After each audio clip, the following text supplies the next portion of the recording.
बिस्मिल्लाहिर्रहमानिर्रहीम। अस्सलाम वालेकुम। उम्मीद करते हैं कि आप सब लोग खैर वाफियत से होंगे।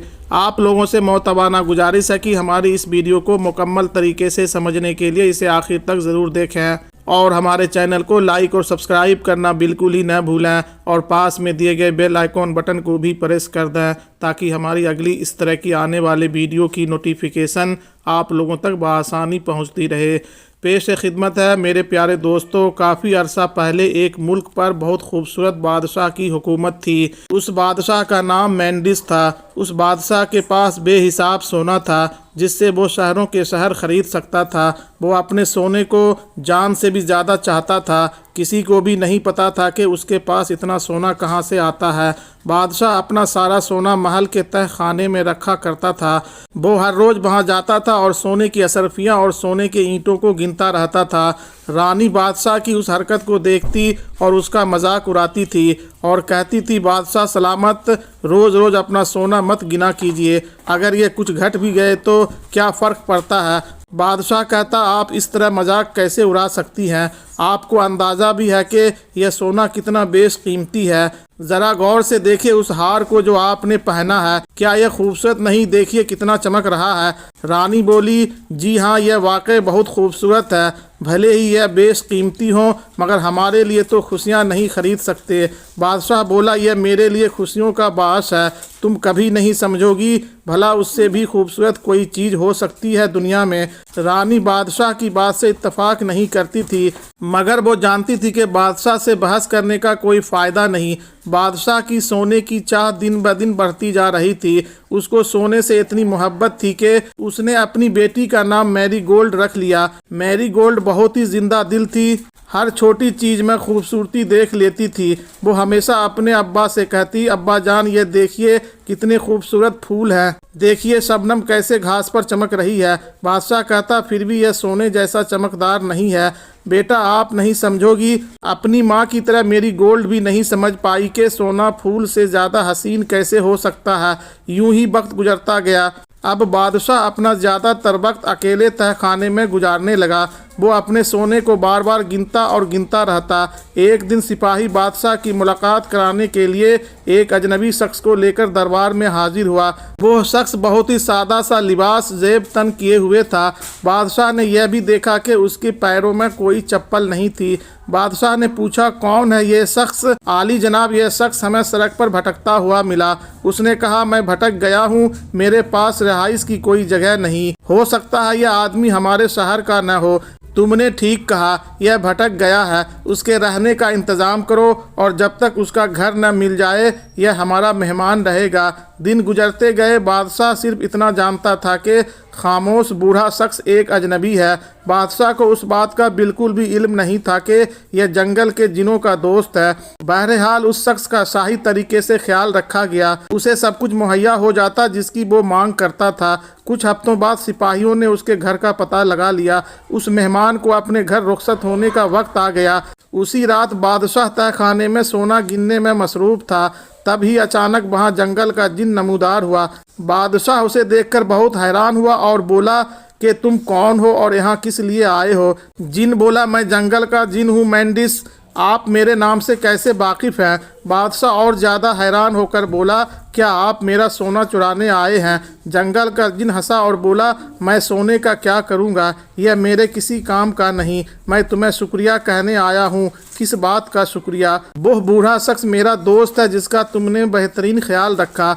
मैं तुम्हारी मेज़बानी से बहुत खुश हूँ। मैं तुम्हारी कोई एक ख्वाहिश पूरी करने आया हूँ। बताओ तुम्हें क्या चाहिए? बादशाह को अपने कानों पर भरोसा नहीं हुआ कि वो कुछ भी मांग सकता है और वो जानता था कि उसे क्या चाहिए। वो बोला, मुझे सोने से भरा एक बहरी जहाज नहीं, सोने से भरा हुआ पूरा घर चाहिए।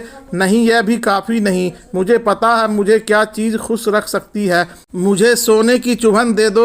मैं चाहता हूँ कि मैं जिस चीज़ को हाथ लगाऊँ वो खालिस सोना बन जाए। जिन बोला, मैं तुम्हारी ख्वाहिश पूरी करने का वादा करता हूँ। कल जैसे ही सूरज तुलू होगा, जिस चीज़ को भी तुम हाथ लगाओगे वो खालिस सोने में तब्दील हो जाएगी। पर याद रखना बादशाह, तुम्हारी यह ख्वाहिश तुम्हें खुश नहीं रख पाएगी। सोना सारी खुशियाँ नहीं दे सकता।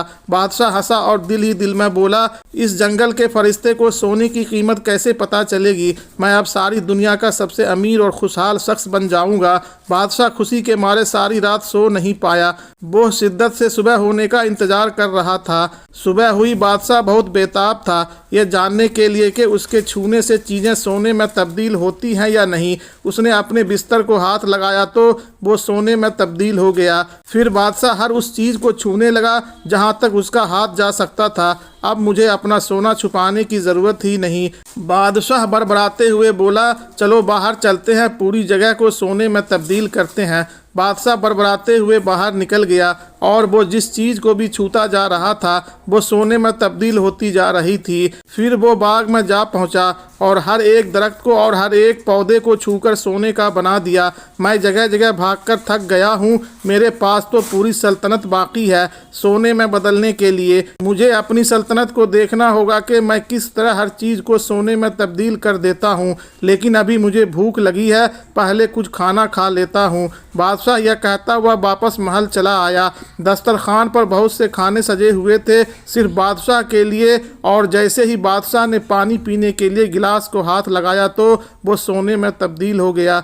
बादशाह यह देखकर बहुत परेशान हो गया, उसके अंदर का पानी कहाँ गया? मुझे बहुत प्यास लगी है। उसने जैसे ही खाने के लिए किसी चीज़ को हाथ लगाया तो वो भी सोने में तब्दील हो गई। अब बादशाह बहुत ही खौफजुदा हो गया और ओह, अब मैं क्या खाऊंगा? मुझे सख्त भूख लगी है। मैं सोना खा और पी तो नहीं सकता। क्या दुनिया का सबसे अमीर बादशाह भूख से मर जाएगा? बादशाह बहुत गमगीन हुआ। वो वहाँ रखी सारी गज़ा को देखता रहा जो सोने की बन चुकी थी और अब उसके किसी काम की नहीं थी। उसकी बेटी बाहर से दौड़ती हुई अंदर आई और उससे पहले के बादशाह कुछ सोच पाता उसकी बेटी दौड़ती हुई उसके गले लग गई और जैसे ही बादशाह ने उसे दूर करने के लिए हाथ लगाया तो वो भी सोने में तब्दील हो गई। नहीं मेरी गोल्ड, मेरी बेटी, यह कहते हुए बादशाह ज़ोर ज़ोर से रोने लगा। मेरी गोल्ड अब एक चमकदार खूबसूरत मुजस्समे में तब्दील हो चुकी थी जो खूबसूरत था मगर बेजान था। वो हिलजुल नहीं सकती थी। बादशाह यह देखकर परेशान हो गया। उसकी अजीज बेटी उसके पास होकर भी उसके साथ नहीं थी। ओह नहीं, यह मैंने क्या कर दिया? मेरी गोल्ड, मुझे इस तरह की खुशी नहीं चाहिए। बादशाह जोर कतार रोने लगा। वो तह खाने की तरफ दौड़ा ताकि वो जंगल के जिन से मदद ले सके। उसने तह खाने में पहुंचकर जोर जोर से जिन को पुकारना शुरू कर दिया।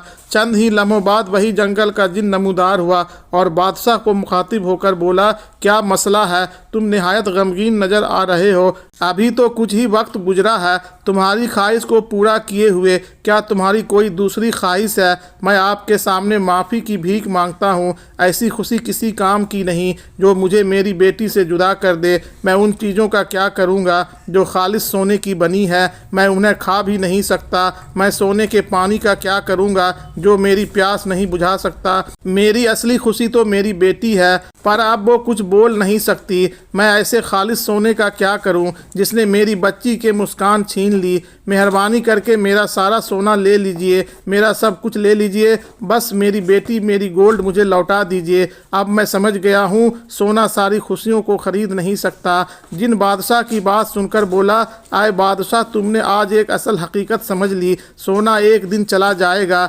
इंसान के लिए ज़रूरी है वो है सच्चा प्यार, अपनों का अपनापन जो कभी नहीं मरता। यह कहकर जिन ने बादशाह को पानी से भरी एक बोतल दी और कहा, यह बोतल जादुई पानी से लबरेज है। इसकी कुछ कतरें उन चीज़ों पर छिड़क दीजिए जो सोना बन चुकी है। जादुई पानी से वो चीज़ पहले जैसी हो जाएगी। बादशाह ने जिनसे वो बोतल ली और बोला, शुक्रिया, बहुत बहुत शुक्रिया। फिर बादशाह जादुई पानी को लेकर अपनी बेटी के पास भागा और जल्दी से कुछ कतरे अपनी बेटी पर छिड़क दिए। कतरे पड़ते ही मेरी गोल्ड में जान आ गई। बादशाह ने अपनी बेटी को बाहों में भर लिया। अब्बा जान, यहाँ क्या हुआ था? कुछ नहीं मेरी बच्ची, अब सब कुछ ठीक कर दूंगा। फिर बादशाह ने कुछ कतरे खाने के उन अशिया पर डाल दिए जो सोने की बन चुकी थी। फिर वो अपनी बेटी को लेकर बाग में गया और उस जादुई पानी के कतरे दरख्तों और पौधों पर डालने लगा।